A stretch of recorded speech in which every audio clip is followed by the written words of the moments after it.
Hey everybody, this is Pastor Brandon with our next episode of the Fandom Pastor. If you would give me a like, a thumbs up, subscribe, all that different thing, just to let me know that you're out there as well as helping me share this out. So we continue our series on the cult films, and this one is definitely a cult film. A cult film is one that, at the time it was released, it didn't do so well. That's usually the way it works, and it was only after this particular one was released on VHS that it became so hugely popular. In fact, this particular film is actually attributed with creating a whole new genre of film. So the understand that this film is kind of risque. Even the trailer is a little on the risque, so please be aware of that. But it is an entertaining film, and it actually is pretty interesting if you think about it. So the clue from last time was this film is a mockumentary about a band who had a lot of trouble with their drummer. Well, the film is This is Spinal Tap, and the trailer is below. This particular mockumentary was written and directed by Rob Reiner. This was actually his directorial debut, and it's about this fictional English heavy metal band, Spinal Tap, who are characterized as one of England's loudest bands.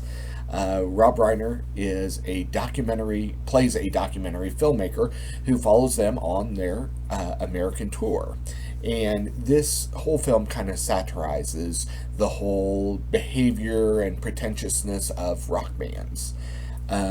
Most of the dialogue was actually improvised, and there were dozens of hours of film actually recorded, but they didn't use, of course, all of it. It was again, not really successful. It got a lot of accolades, but it really wasn't that popular when it was released. It was only after it was released on VHS that people seemed to really connect with it.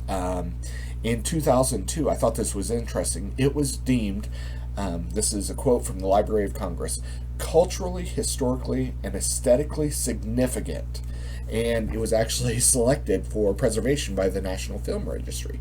So I thought that was interesting. And in fact, in 2016, it was chosen as one of the 52 must-see movies, describing it as, again, this is a quote, one of the single most influential movies of the past 35 years, and it was argued that it effectively launched a new genre, the mockumentary.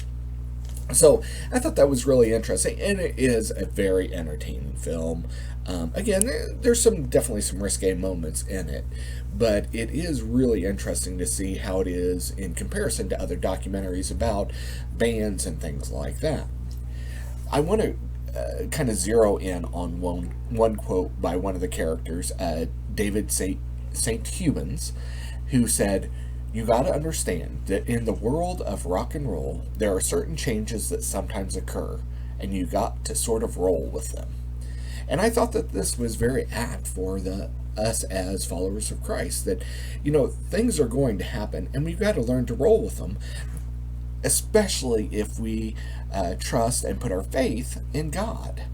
Proverbs 16:33 says, "The lot is cast into the lap, but its every decision is from the Lord." So in other words, things are going to happen, but ultimately we have to trust in God. God will take care of things. We just have to learn how to roll with them.